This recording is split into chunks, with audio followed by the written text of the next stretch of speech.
gamers, welcome back. I am Christian Gamer Joe Lee. Welcome to Retro Gaming. It's kind of something I do here and there. Just throw some games from the past that I find I had fun when I was a kid. This one actually drove me nuts. It's one of those text games, so it's a lot of typing. I'll try to put some music to it at the end. Hopefully that'll work for you guys. Otherwise, it's going to be... I'll try to keep talking as much as I can for you guys. I'm going to be reading a lot of text, so I don't think there'll be too much dead air. But let me give you a scenario of it. Fahrenheit 451 was written by Lynn Newford and Byron Preiss in 1984 by the Tyrium Corporation. And the scenario is it's based on based on a novel of the same name by Ray Bradbury. The ruthless society of the firemen burned all the books in the world. You, as Guy Montag, must infiltrate the ranks to try to restore sanity to the world. You are hoping to find your beloved Carice as you wander through the dangers of the downtown New York. Because there are no books, many of the people you meet have memorized entire texts passed down from earlier generations in an effort to keep the world's literature alive. Alright guys, so let's go ahead and start. I'll read this to you. It says, you're in the clearing in the dense woods in the southeast corner of the Central Park. A pond is to the west, a narrow path leads north along the shore to the pond, and to the north you can hear occasional low growls. Near you is a pile of dead leaves. Alright guys, I know where we need to go and all this. This isn't the first time I played this game, but because I want to show you something. Alright, one second guys, here we go. So let's go north. You walk deeper into the woods. Growls control louder and more infrequent. North. You walk deeper into the woods. Growls grow louder. You continue along the path. Suddenly, a new tiger jumps in the path ahead of you. Crouches and springs. Teeth, claws make short work of you. You are dead. You're dead. Alright, so you can just hit restart. And I'm not going to read it all to you again, but we're back where we started. So, obviously, we're not going to go to that again. I just wanted to show you there is the dangers of animals, and then the dangers of mechanical animals that the firemen create that have poison that can inject you and kill you in one fellow swoop.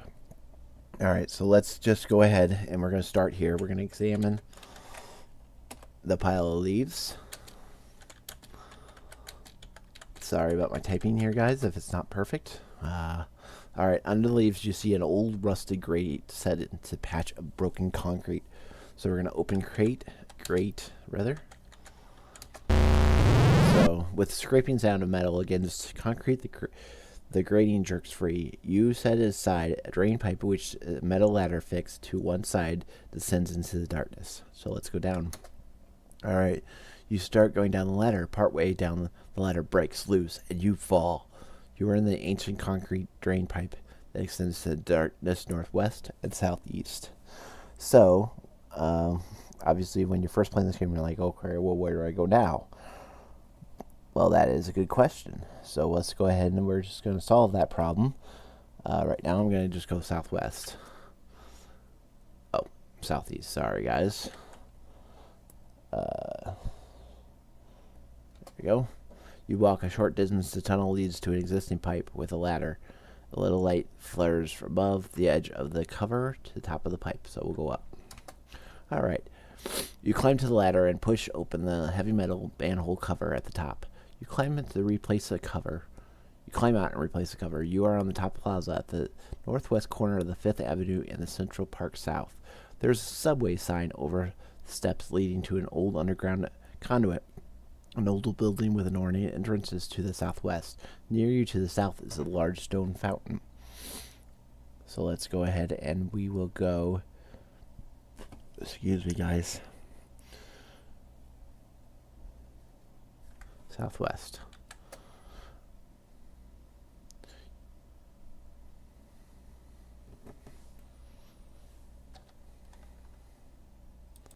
Alright, so let's go ahead. Read on here. You are on the sidewalk on the south side of the Central Park South. To the east is a large stone fountain, small plazas to the northeast. To the immediate south is the ornate entrance of an old building. Above the entrance is a sign that reads Plaza Hotel, New York Landmark. The exterior of the building has been ravaged by the time and the war. Chunks of the masonry and stone are missing, scars of once beautiful. Alright guys, so here we go. We're on W5758, so we're just going to keep going south until we get to 5253. I'm not going to read it all for you because it doesn't really matter right now. So 5253. Alright, at this point, now we're going to head west. It's the magazine store. Alright, so you go inside Rock of Magazines line. The aisles, the clerk is standing behind a counter there in a closed door in the back of the room. So use lighter, obviously, because we want to get in there. Alright, so we use the lighter. You take out the amber lighter and put your finger at depression. He removes a key from a chain. And the door opens the door. Inside there are 5 books chained to a counter mounted on the wall: a Bible, Shakespeare, Machiavellian, Plato, and Thoreau. The clerk says, "We are able to save these few and make them available to those in the underground who are in search of knowledge. For the security reasons, you can only look at one book at a time." Before the clerk walks out, he says, "I advise you to meet the author of The Phoenix and the Turtle." Okay, so the first thing we want to do is read the Bible. Okay, you pick up the Bible and notice that there are small quote check marks. Stay me with the flagons, comfort me with the apples, for I am sick of love. Rise up, my love, my fair one, and come away. And a living dog is better than a dead lion. Okay. Now let's see here. Let's read Shakespeare.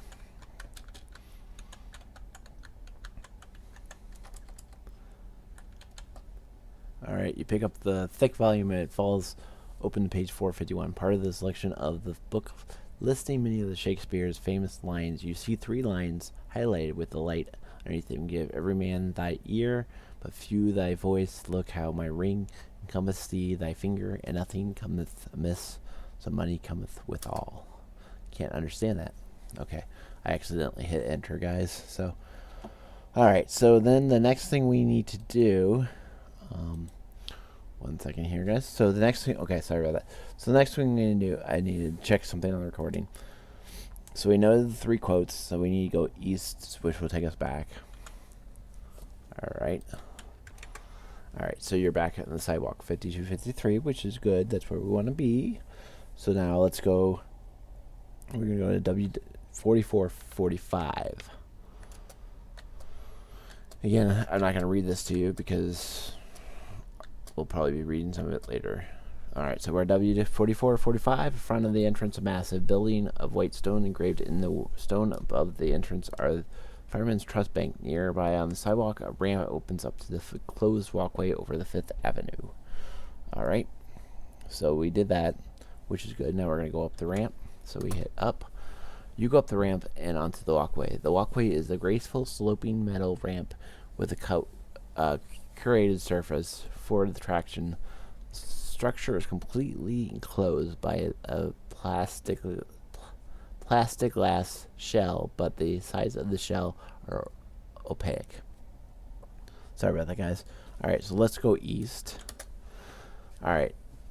So now we're at East 4445. In front of the revolving door of the entrance of the tall rectangular gray steel building nearby sidewalk, a ramp slopes up to the enclosed walkway over the 5th Avenue. So obviously we're on the other side. Okay. So that's good. So now we're going to go to East 5051. So 47, 48. Okay, so now we're at 5051. 49, sorry. So we need to go one more. Alright, so you're standing in the sidewalk of the East 51 in the front of the enormous cathedral. Wide stone steps lead up the great wooden doors. So obviously we want to go into the cathedral, so let's go east. You climb the steps and enter the cool, quiet interior of the cathedral. Just beside the entrance, you see a large sign, sanctuary. A sudden sound distracts your attention to a very tall man, with a red nose on large ears. He is sweeping in the front of the cathedral. Oh, let's use a lighter. See if he's a friend. Alright, use lighter. eyes flaming, looks at you expectantly, but says nothing. Okay. So he looked at it and we used it. So I can't remember if this one actually worked for me or not. So let's try this. Let's say, give every man thy ear, but few thy voice. Let's see if this works. I don't remember if this works or not.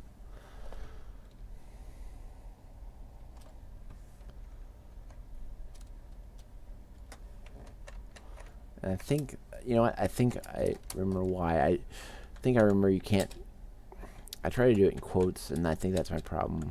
I think this worked last time for me. So hang on one second. Man, thy ear, comma, but few thy voice.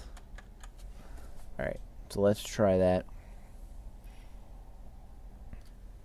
Let's see what happens. I can't understand that. So you do have to do it in quotes. So one more time, guys. Sorry about that. Give every man thy ear, but few thy voice. Alright, smile comes from the man and faces as he takes a small piece of paper out of the pocket. He holds it out. The message is written, Dr. Forrester went to Gloucester, and beware, the hounds of patrol 5th Avenue in the 1st and 3rd quarters of each hour. After a few seconds, the man crumples up the paper and throws it into a wastebasket. Okay, so that's a good tip for us. Alright, yeah, I can't understand it because I hit enter. So that we needed to talk to him so we could figure out when the hounds go back and forth. So let's go north. We're going to East 53 or 3rd. Oh, your echoes. So we got to exit first. I think we can just do an exit. Let's look and see which. Okay, that didn't work for us. So we got to figure out which way we need to get out of here. Maybe it's south first. Alright, well, we're just going to. Okay. So we need to go to 53rd and 54. So that's north 3 times. Okay, so 53 first 4, there's a restaurant which occupies the ground floor of the unused building near you. There's a phone booth as well. So we want to go into the restaurant, so we'll go east. Okay. You enter the restaurant, a large room with bare plastic top tables arranged in rectangular rows. After a few minutes, a waiter comes by and takes you order, and Busby sets a napkin, knife, fork, spoon, and glass of water in front of you. Alright, so let's take knife, because that would be some good protection for us. You pick up the knife and put it in your pocket. Alright, nice. So let's wait for the maitre d' to come on by. So we wait. We'll wait one more time. You're interrupted by the waiter who returns your order. He places a small crystal in plate and pours water on it. Slowly it expands and opens, changing into a chopped steak, mashed potatoes, and string beans. The waiter says, will there be anything else? Let's try to use a little lighter. Use lighter. I recommend that you try the complimentary dessert after the meal. The waiter repeats, will there be anything else? No, so we needed to eat our food first. That's what he told us to do. You realize that you should answer the waiter. Say dessert. Say dessert. The waiter nods and walks away. So now let's eat our food. Alright, the food, it tastes like it was produced on the assembly line, but you eat it well.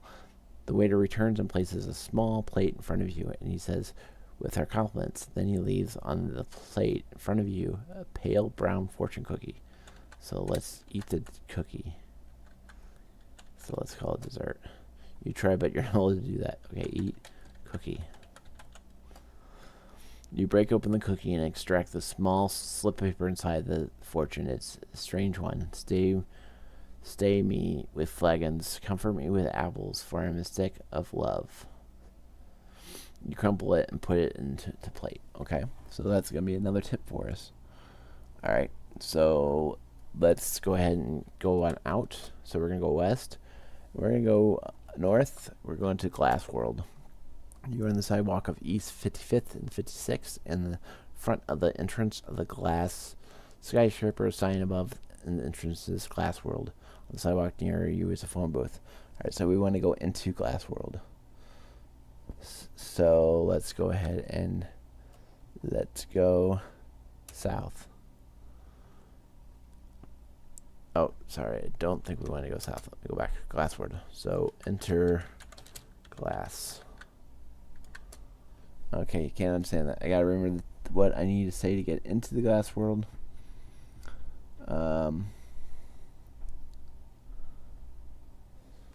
Okay, so we did need to go south. My apologies. You're on the sidewalk, so now we should be able to enter Crystal. CRY. CL.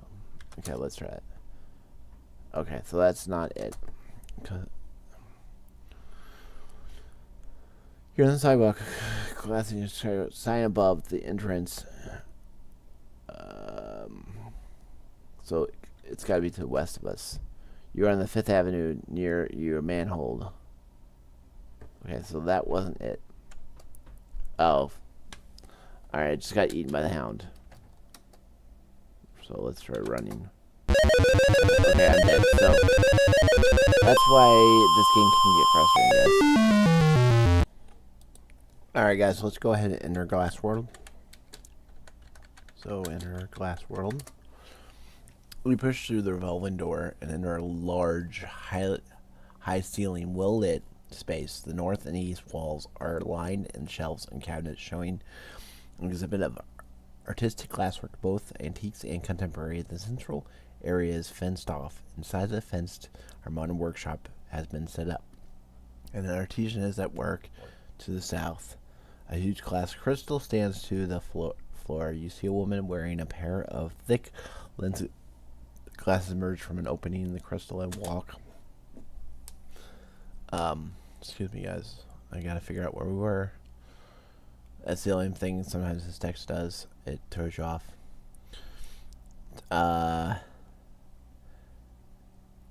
It says to the south, a huge crystal ascends to the floor. You see a woman wearing a pair of thick lens glasses emerging from an opening in the crystal and walk away. Okay, so it wasn't really anything important there. But let's go ahead and let's wait. Can't do that here, so let's try to take the glasses. Can't do that here. Okay. Let's see here. Let's go south towards the crystal. Alright, so that's good. Let's try to enter the crystal. I typed it wrong, so this is back in the day where there was no forgiveness. Alright, you enter the crystal and turn to the left. You are surrounded by a jumble of refracted images of yourself and the edges of the crystal as you take another step. The crystals seem to be a mushroom until you appear to be standing on the inner surface of a giant glass sphere. You turn around, the corner door has vanished, and you are immersed in a myriad of meaningless cracked refractions. Okay. So let's wait. A little robot seems to appear out of nowhere, and it glides up to you and says, "Having trouble navigating? Try these." It holds out a pair of thick lens glasses. The robot waits expectantly. Okay, well, take the glasses. Alright, you put the glasses on. You can see that you are in the glass veiled corridor that curves towards a nearby exit. Okay. So we're gonna leave the crystal because all we needed to do there was get the glasses. So that's good. Alright, so we leave the glasses. You exit the weird crystal. As you step out the crystal, you remove the glasses and put them into your pocket. Okay, so that's good. So now let's go east towards the exhibit. Oops. Sorry about that, guys. The exhibit includes the items of diverse kinds of sculptures, paperweights, cups, bowls, all beautiful, made and simply gorgeous.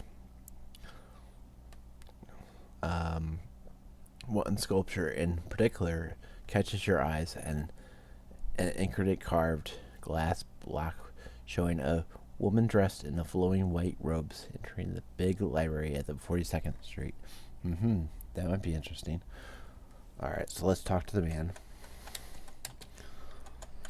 Talk to the man. See, this is where it got very annoying. One simple slip and you could not go back. The magician is pouring molten glass into the ornate orifices of the complex machinery. He sets the controls on the machine, and after a moment of the machine expels two perfectly formed lenses. The artisan puts the lenses into a brass tube. He has made a spyglass. He puts the spyglass in a group of previously made spyglasses. A sign next to the spyglass reads, "Souvenirs of Glass World, $25 cash only." Okay, so let's buy the spyglass. Let's buy glass. You give the artisan $25 and take one of the spyglasses. That could come in handy. Okay, so let's go back to the sidewalk. Alright, so we're back at the right outside where we were. So let's go north, and we will be at 56 and 57. So yes, in the front of the entrance of the Tiffany's, a museum of goldsmithery and lapidary art. The polished brass trims on the building facade shines against the dull light brown stone wall. Okay, so from there, let's try. Let's go into Tiffany's. You push open the heavy plated glass doors and enter the large room. Glass front cabinets exhibit sculptures and other artifacts, all made of gold, silver, and precious stones. Okay. I have a feeling. Let's examine the sculptures. All right. Hundreds of objects are on display in the cabinetry. Many intricately carved and of rare beauty. You are looking at the sculptures of a whale made of white gold when a dapper young man with a mustache and wearing a blue uniform enters the room and says to you, "I thought I heard someone come, and I'm the attendant here. If there's anything you would like to know, just ask me." Let's try using the lighter. So you use the lighter, and the attendant eyes on the flame and says, "Engraved these words in your memory. Imagination bodies forth the forms of the things unknown." Okay, thanks, buddy. All right, so let's see where we want to go from there. I'm trying to remember.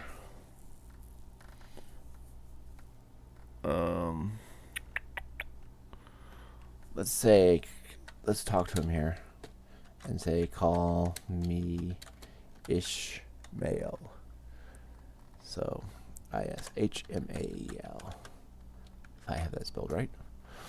The tenant comes over and shakes your hand, saying, "Glad to meet you."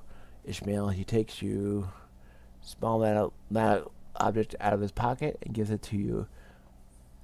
He says, "This is a tetrasound. It will open locker 415 in the lounge of the Plaza Hotel." You put the tetrasound in your pocket, and now he walks you back outside. Okay, so you're back outside. Alright, so we got the tetrasound, so that's good. So now we need to go north and north, which will take us to 5859, if I'm right. Yep, 5859, sure enough. Okay, so now we can go down to a basement, so let's go down to the basement. You go down to the basement, it's pitch black in here. Uh-oh. So let's try to use lighter then. In the dim light, you can see that the floor of the basement is littered with broken equipment. Old-style computers, terminals, and electronics display screens are among the wreckage. Metal filling cabinets that crashed open, spilling microfiche cards to the floor. Most of the cards are worn and torn, but you find one that has been pressed between two others. And in the corner of the room, parts of the wall has fallen away. Alright, so let's do one thing here, guys. Really quick, let's save in column 4. And let's call this basement. This was the one nice feature of this game, is you could save, so you don't have to redo everything if you lost your turn, which was nice. So we used the lighter. We have to go back downstairs. Apparently it took us down, so let's do this again. So now we'll read the cards. Alright, you can barely make out the minuscule printing on the card. The text is a part of a report of the conditions of Manhattan following the latest atomic war. One of the paragraphs attests arrest your attention. Manhattan became notorious as a hideout for the infamous literary underground.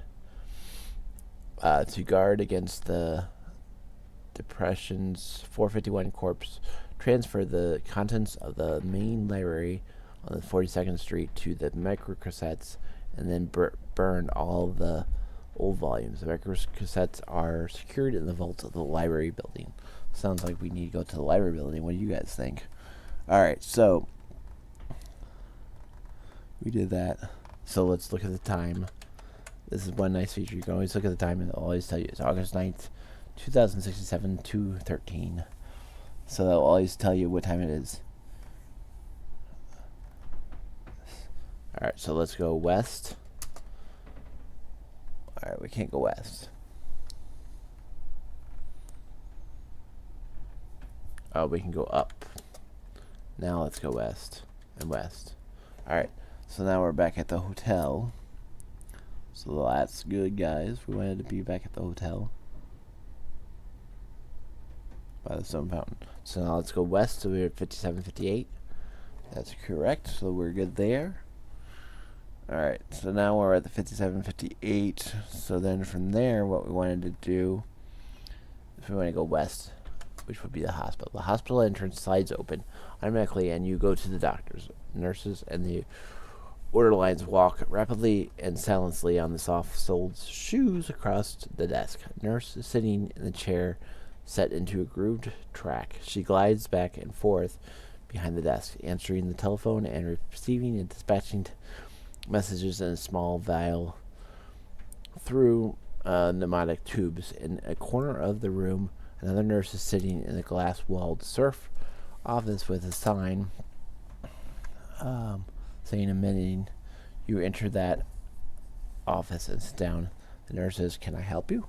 "Yeah, use lighter."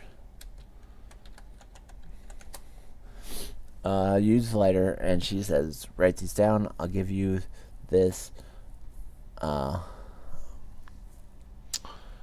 give you this. Up, my love, my fair one, and come away." She lets you go with one hand and asks you, "Do you want to see a doctor?" The nurse repeats herself, "Can I help you?" Yes or no. Okay. So do we want to see a doctor, or do we want just that information? That's what we have to decide, guys. I'm trying to remember what the best decision to do at this point was. What to do?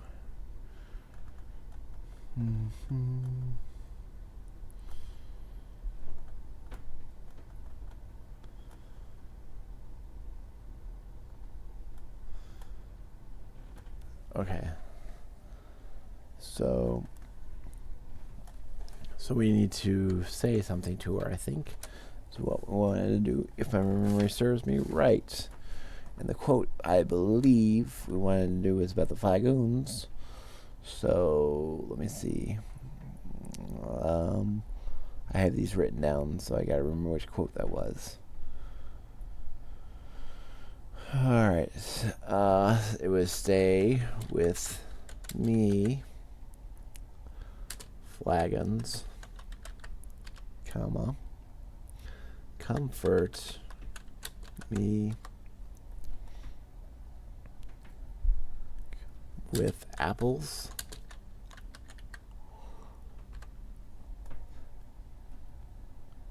for I am sick of love. For I am sick of love. The nurse says, "Sir, I can't quite understand you." So that's right. I remembered this one doesn't quite work right. So we'll just say yes because we want to see a doctor. If I remember right, then we have to say what the problem is.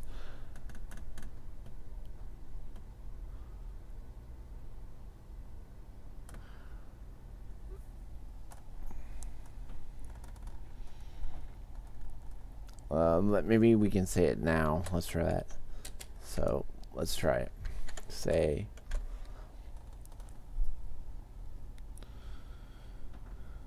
stay with me, Flagons.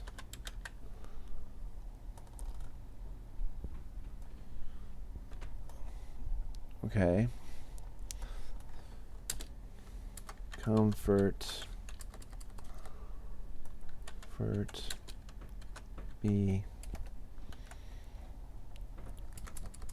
If I remember right, this is very particular. Very particular on exactly how you say it. So bear with me, guys. Give me a second. With apples for I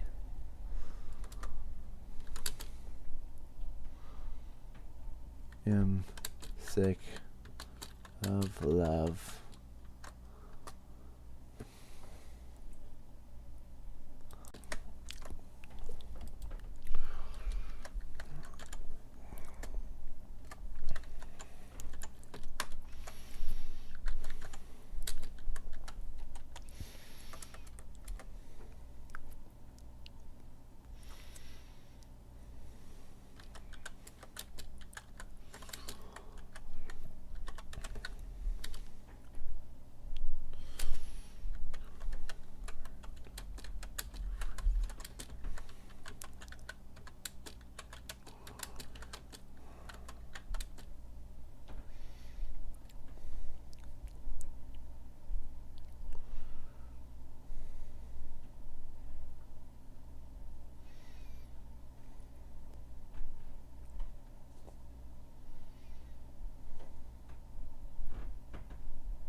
Alright, so we're going to say,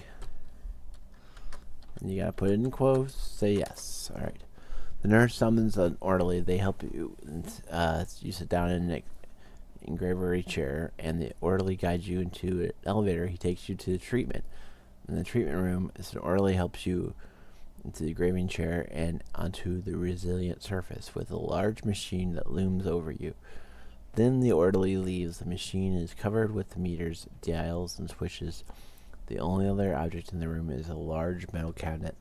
The door room opens, and a young, bearded doctor enters. The nameplate pinned to his shirt says Dr. Foster. He flicks a switch. The machine hums, which begins to hum. Let's just save here. So let's call this the hospital. Save and save often. This is one thing that you learn in this game because it's very annoying if you didn't do things. Let's try to use the lighter, see what he might say. You cannot speak or speak. You feel a strange prickling sensation all over your body. Dr. Foster says 3 of the dials and flickers the hums, moves switches and pitches. The hums rise, and you feel a sensation like a mild electrical shock. Then the hum stops and the machine turns off. You feel well through a little shakily. Dr. Foster says the artificial efficiency indicates that your condition is now normal. Rest for the minute. I'll be back. And he leaves the room, ignoring the device. You stand up. Off the machine and stand up. Alright, so we're in the room by ourselves. So that could be interesting here. Alright, so let's see what we can do. So let's just wait first, and then we'll examine the cabinet.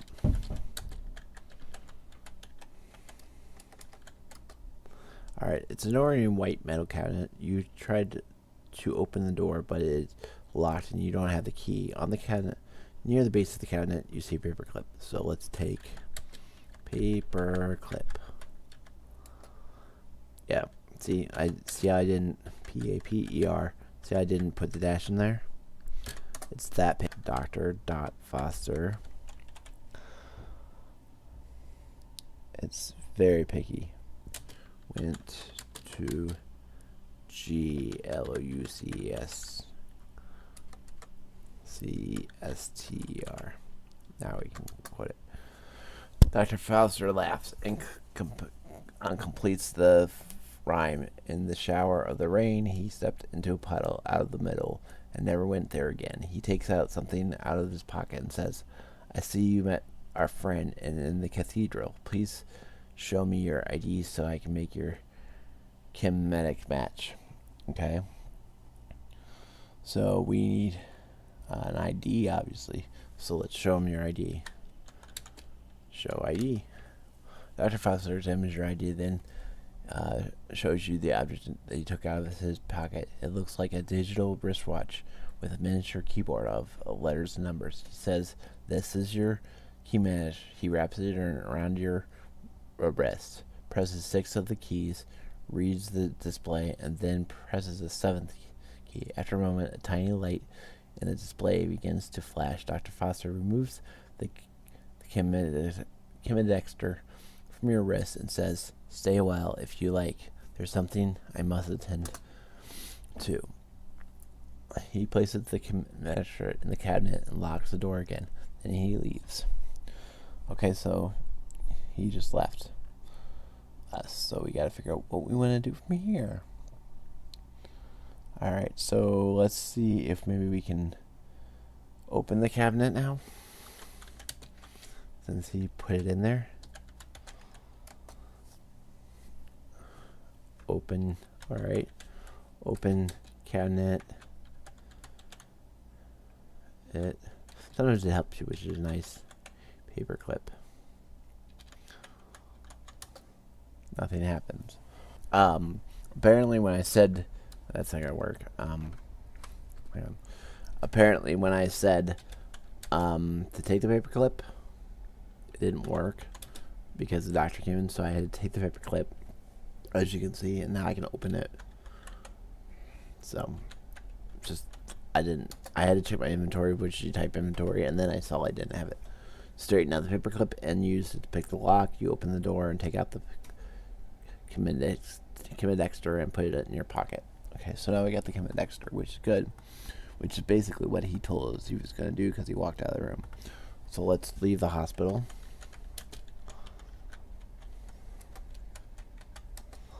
Now let's check our ID. Alright, so your ID is the picture of Philip Redmond. Your command number is RP1256, matching Philip Redmond. Your fingerprints match those of yourself, Guy Montag. Okay. Good to know. Alright, so we're just basically going to try to pretend we're somebody else.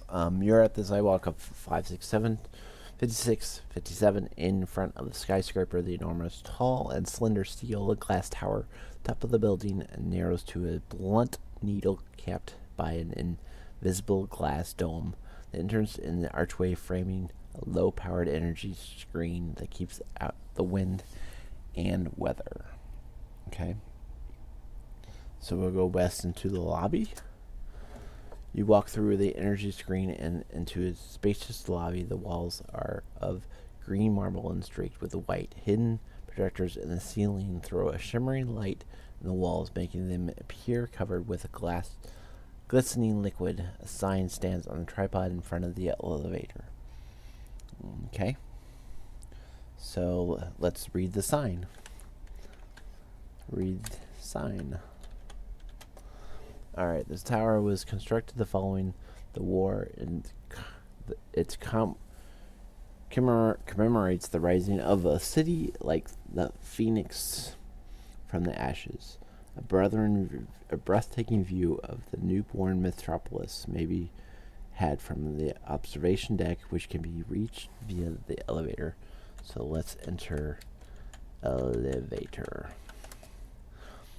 You enter the elevator. The operator is an attractive, fair-skinned woman dressed in a uniform made of fabric, synthetic gold fabric. The elevator shuts, so let's use our lighter. See if she can give us any tips. Oops, sorry about that, guys. Yes, I am playing the game via an emulator. Alright, so let's try using our lighter. Use lighter. You take out the lighter. Now don't get burned up, but you want to change the way you look. Go to the old magic shop. Why don't you recite a quote for me? Alright, so she wants a quote from us.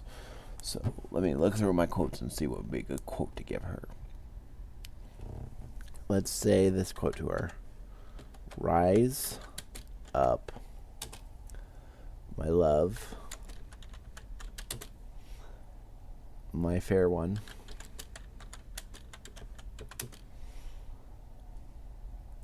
And come away. The emperor smiles at you and says, I have a friend you'll like to meet. His name is Emil Dinger, and his phone number is NYC 802. Tell him the last line of the Alexander Pope's an essay of the man. The elevator door opens, and you step off the observation deck in a circular marble floored area where the elevator columns in the center of the invisible dome is seamlessly invisible far. So let's just put us back at the beginning. Sign reads, observe our beautiful city. Okay, so after we did all that, we found out that we need to go talk to that guy and tell him about the Pope's essay. So let's go to observe city. You look down from the heights, and the panorama is breathtaking. Okay. So let's use a spyglass, since we have a spyglass.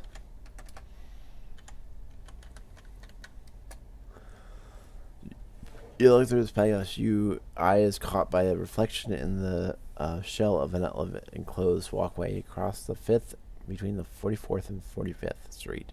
In the reflection, you can see a barricades posted manned by 3 451 horsemen in the front of the main library at the 42nd Street.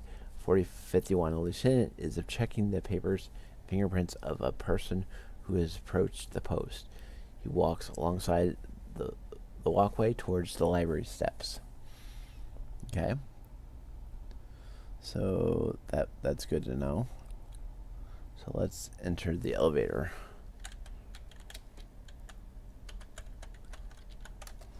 Alright, so that puts us back outside now. So we want to go to 5152 is where we want to go. So let's just go south for a while. 5152. Okay, so that's where we want to go. And we want to go into the food center. You enter the food center and see a clerk sitting next to the turnstile. She says, may I see your ID, please? Let's try to save here. And let's call this 6 food court. Okay. Every time you save, it seems to kick you back out on the street, which is kind of weird, but let's go back into the food court. That's okay. Let's try using the lighter, see what happens. Use the lighter. She looks, let's see. In a low voice, she says, my name is Emily Dickinson. You should engrave these lines in mind on your memory. Attended by a single hound, its own identity. Now, do you have an ID? I do. She sounded like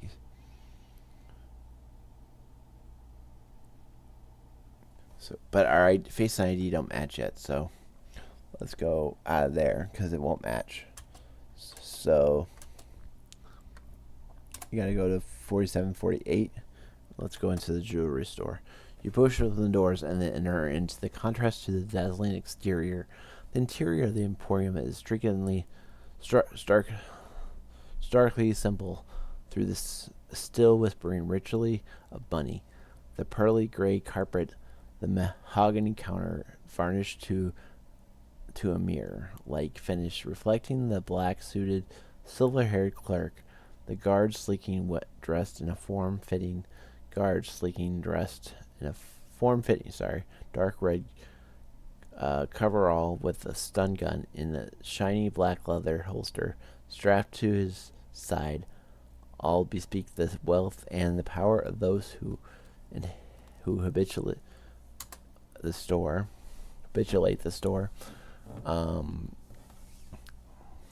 The shop. Sorry, the clerk barely restrains his contempt for your intellect appearance. Says, "May I help you?" I feel like we want to use the lighter. What do you guys think? No. Let's not use the lighter, just in case, because it's like guy with a stun gun. Say yes. The clerk smiles in a millimeter away from a sneer. He flickers a switch beneath the counter, and the countertop slides open, and a velvet top platform rises, displaying 3 small objects. The clerk says, "These are among the very few items we carry that sell for under $1,000. Gold-plated stick pin, ornated with a small ruby to $750, a flashlight ring, turquoise and silver setting, $675. Just press the stone in a high-intensity light is emitted, and a calculator with a platinum iridium case for $850. All right, so we got 3 options we could do, but let's buy the ring. Sounded intriguing. So we buy the ring. You take out this money and hand it to the clerk, saying, "I'll take the ring." The clerk accepts the money, hands you the item, and says, "Certainly, sir. Would you care to have it engraved with your initials? The service is free of charge." Do we want our initials on the ring? So let's go ahead and say yes. Because he'll look at our ID. The clerk directs you to the door in the rear wall of the center and walks through it. You are in the engraver's office in the Jewelry Emporium. The engraver is a small man whose old-world appearance contrasts sharply with the high-tech equipment of his on his work desk, but not with the antique brass scale displayed in the wall cabinet. He says, "Please give me the item you would like engraved." So give ring. Obviously, because that's what we bought, so why wouldn't we give him the ring? But we have to say who we want to give it to. Otherwise, it'll come back and say that it has an idea what we want. You hand the ring to the engraver. He positions carefully in the small machine and says, "Which initials would you like to have engraved?" I wonder if he is the guy that we need it. But I think we want it to match our ID, so the engraver sets to dials 2 beams of the blue-white plate on the surface of the item. The machine emits a hum, steadily reaching pitch. Then the machine clicks and the hum stops, fades, and the light flickers off. The engraver removes the item and hands it back to you. Thank you, buddy. Alright, let's try to use lighter now, since there's nobody in the room but us. The engraver says, "I don't know who you are," he grins bellishly, "but I am American Poetry. James Whitcomb Riley once said, the scene was all changed, like the change in my face. And you might want to say the same thing sometime. That would be to the magician, I'm sure. Or to the magic shop." Alright, so maybe we need to say something to him. Let's see what my quotes would be good for that. Let me look through my quotes really quick. Alright, let's try this one. Imagination bodies. Fourth, the forms of things unknown. Forms, says the engraver. I have only one of the to offer an entry permit to the library. Ooh. He holds the permit out to you. You take it and put it into your pocket.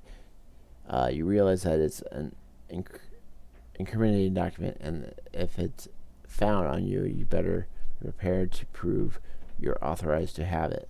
The engraver says, how about a quote from Dickinson? Alright, so now he wants a quote from Dickinson.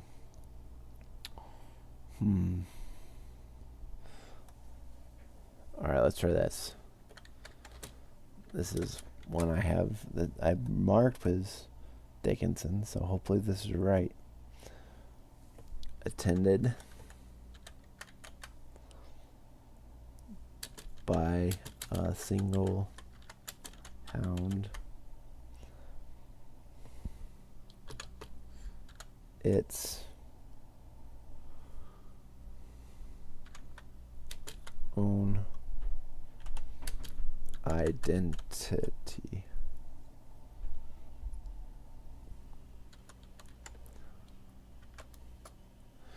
I thought you might know that one, says the engraver. I only have 3 IDs on hand.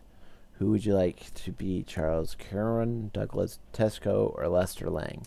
The engraver continues, before I can give you one of these, I must ask you to give me that you currently carrying. We don't want any of you having 2 IDs. Too much chance of you just disastrously mix up. You take out your ID and give it to him.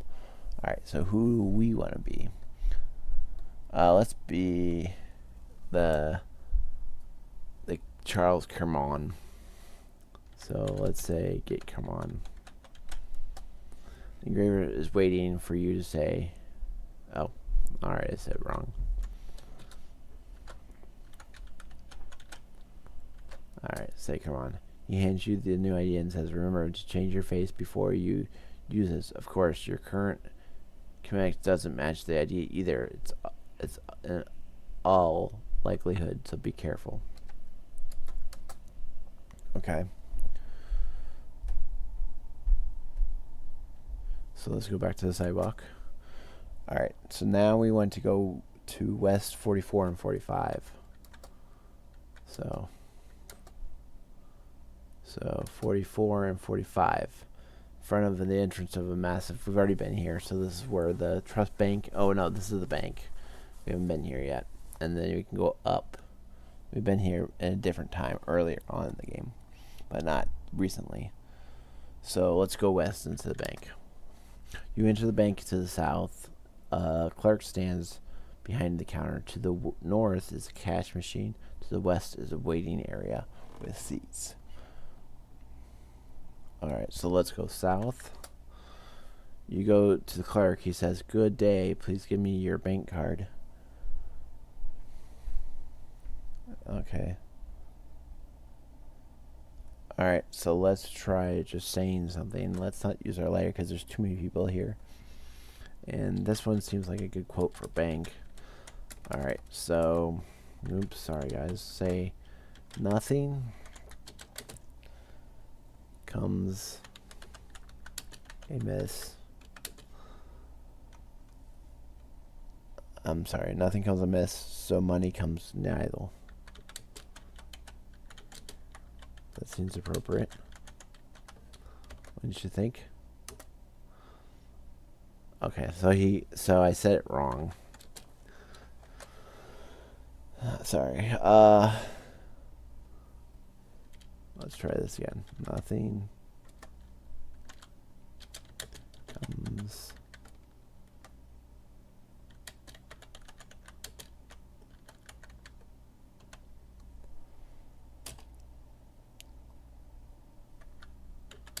money comes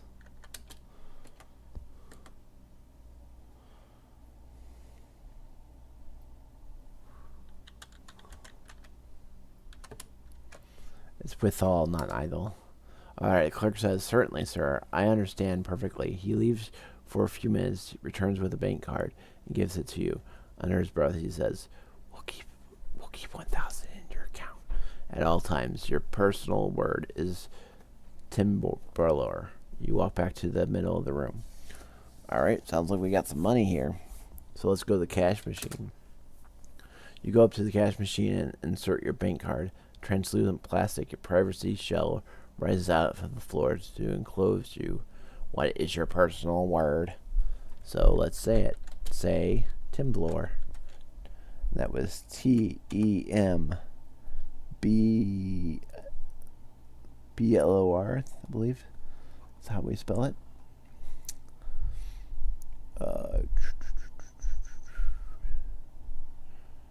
Yep, that's right. TEMBLOR.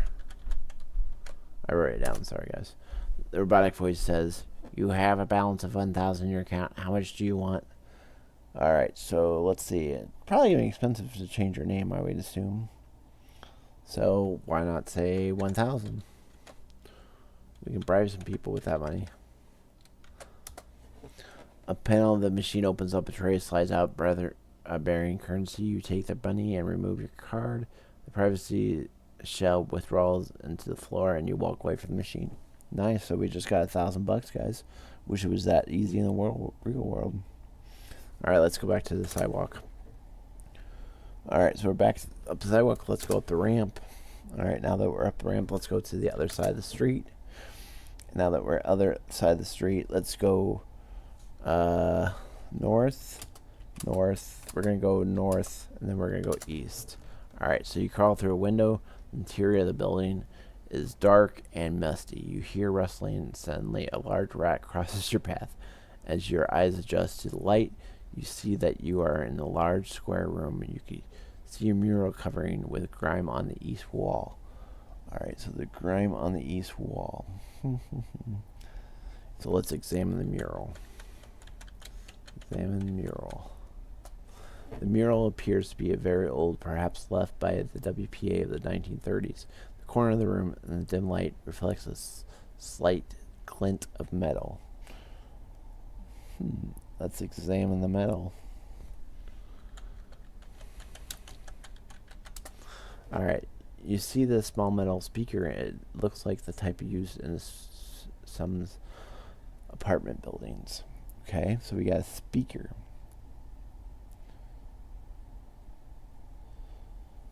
So let's say it was a pleasure to burn.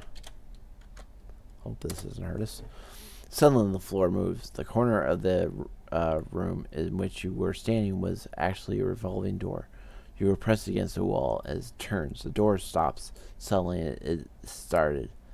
As it started, you are momentarily blinded by a bright white light. As your eyes adjust, you see a sparkling white room featuring, save a red phone in the center. We have a red phone. Interesting. So let's pick up the phone.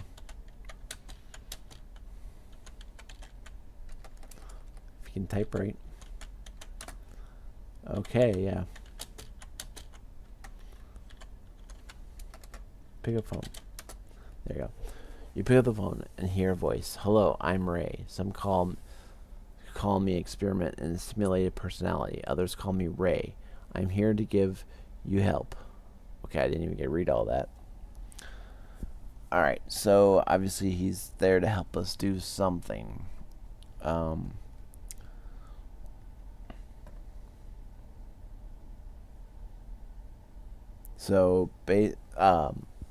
Okay, I can tell you what it did. Basically, it gave us a phone number and it gave some tips. So I wrote those down. I redid it. Sorry, it goes really fast, so I can't really show it to you guys. But and it also gives you the quote: "Some are born to sweet delight, some are born to endless night." So there you go. Yeah, that one shouldn't have been as fast as it can. It might have been faster in the actual game. The emulator might be beating up. Okay, so we're in front of the magic shop. So that's good. So let's try to heat the padlock because it's padlocked. You take out the lighter and then you heat up the light. It breaks, cracks the ground, and you draw back the gates. Alright, so that's nice. Alright, so let's enter the shop. Alright, you enter the magic shop. It looks dark from the outside. Now that you are inside, it's brightly lit. And the door behind you seems to have closed on its own accord. The east wall of the shop is bare, and the old counter in the front of the wall. On the counter, this large black top hat rests. The south wall is entirely covered by a painted on spiral design, and the northwest wall has masks fixed to it. Alright, I have a feeling, guys, this is where we're going to change our looks. What do you guys think? Alright, so let's go ahead and say the scene was all changed. So let's try this. The scene was all changed. Like the change in my face. Change in my face. The clown mask seems to come to life as the eyes blink and the mouth opens wide grin. The clown says, "Show me your ID." Okay, well,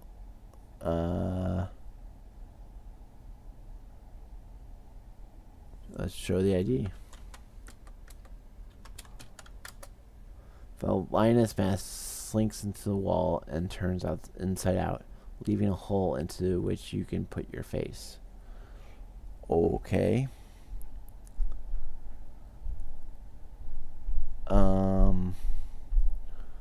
Put the face and mask.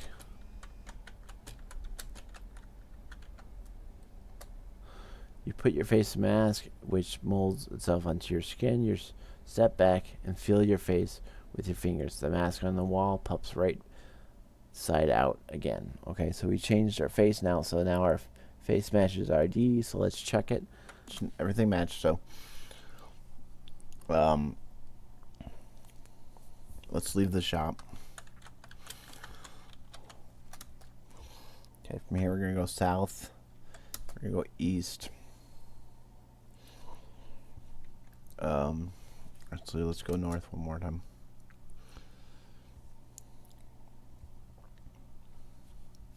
Okay, so here's the shop. So from here we're gonna go south. Okay, so you slide down to the rough slopes into the hole from which the street is no longer visible. Alright, so we're in the pit. So let's wait. You wait.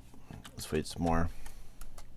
You wait. You don't feel very well. You have probably been exposed to too much radioactivity. Wait some more. You wait. Wait some more. Okay. Wait. We're waiting. Waiting. How long do I have to wait?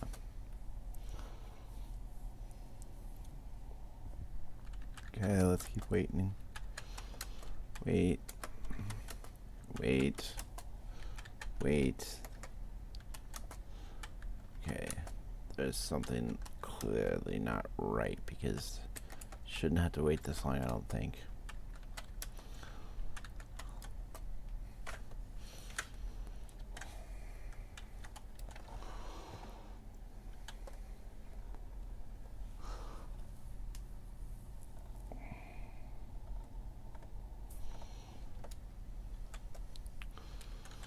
Alright, so we're going to take Buttercup.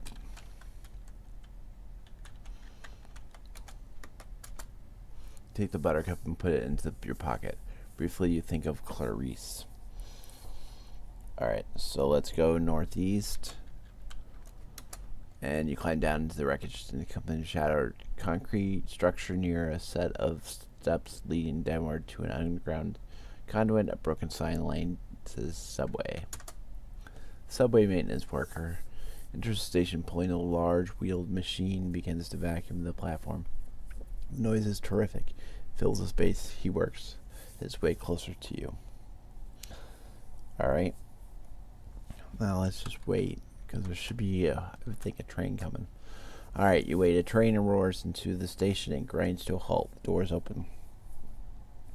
Well, let's enter the train.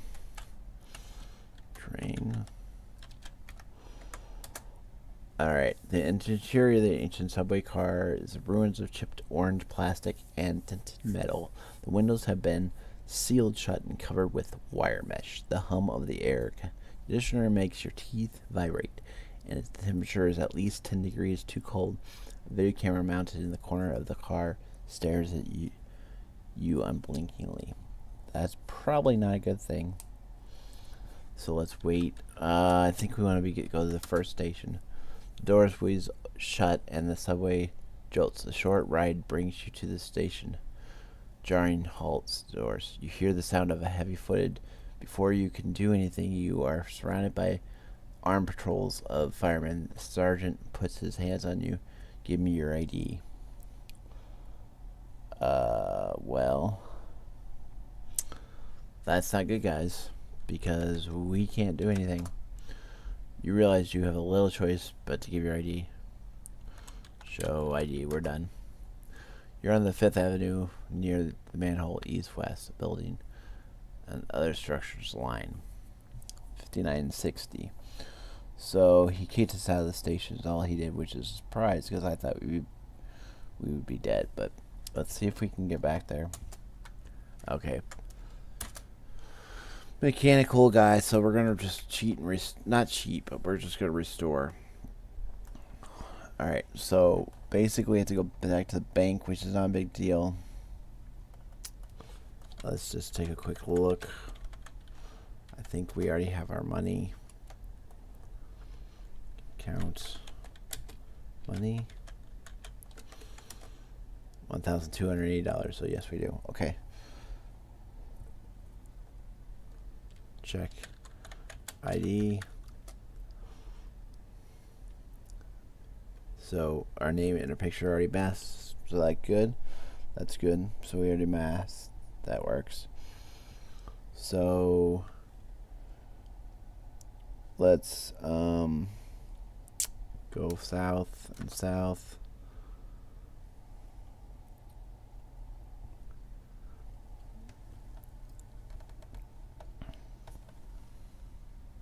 North, north, west. Okay, I'm a little confused here, guys. Hang on, bear with me.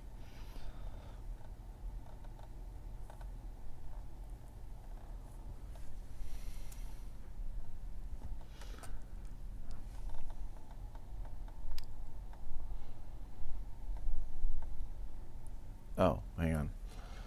That's what I'm doing wrong. Okay, I was confused here. So we need to go up the ramp. We need to go east. We need to go back around.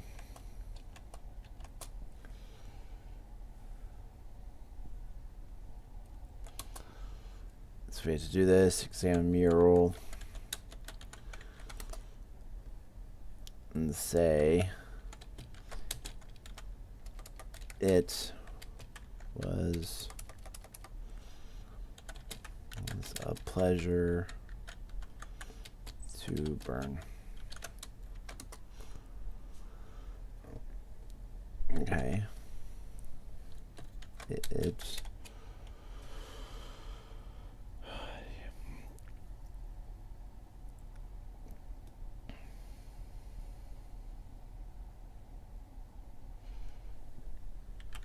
was a pleasure to burn. Alright. Take phone. As soon as we do this,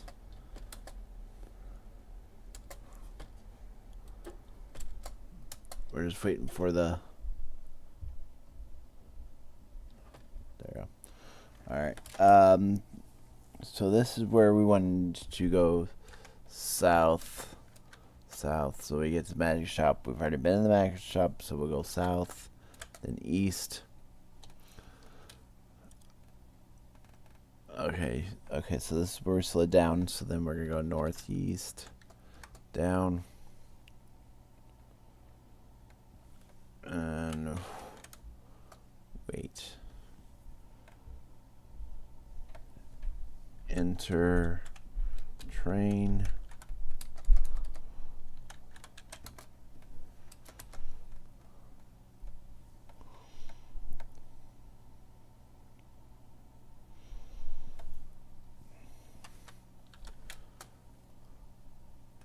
Doorways is shut in the subway. Short ride brings you to the next station on the line. The train opens. Man and woman get on the sit down at the opposite end. So we'll exit train.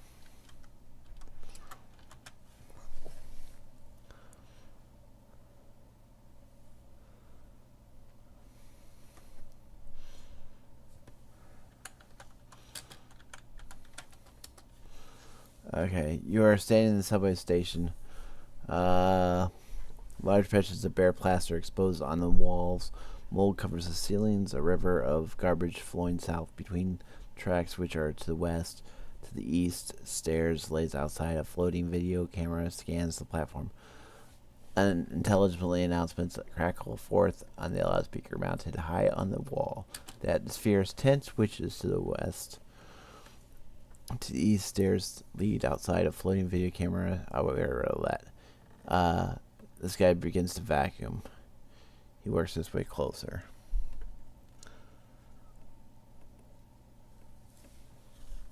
Okay, so now we got the maintenance guy, so that's good. That's what we want. Now we'll use the lighter on him. Okay, take out the lighter.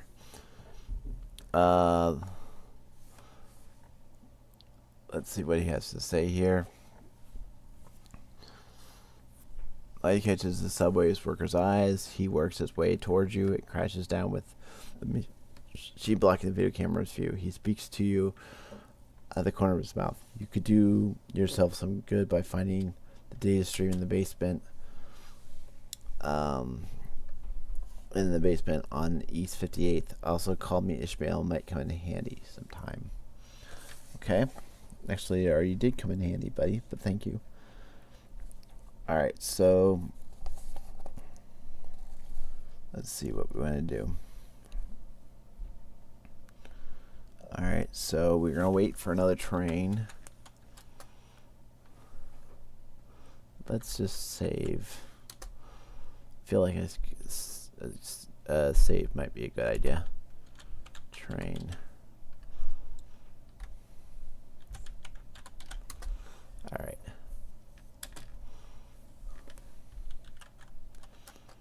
There's the train, so we'll enter the train. Okay.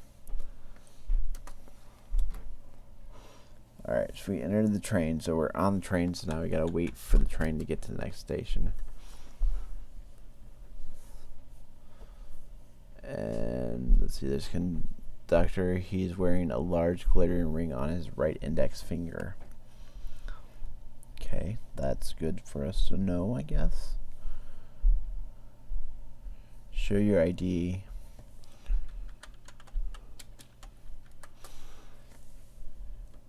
It says you're unable to do that.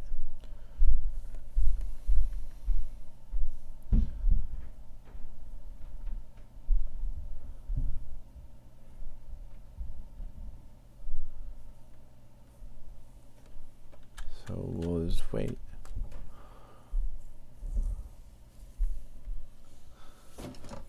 Okay, then we'll, at this point, we'll leave the train.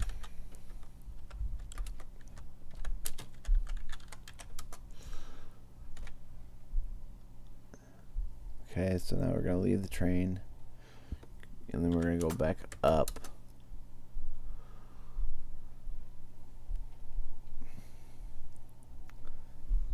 Then we're going to go south.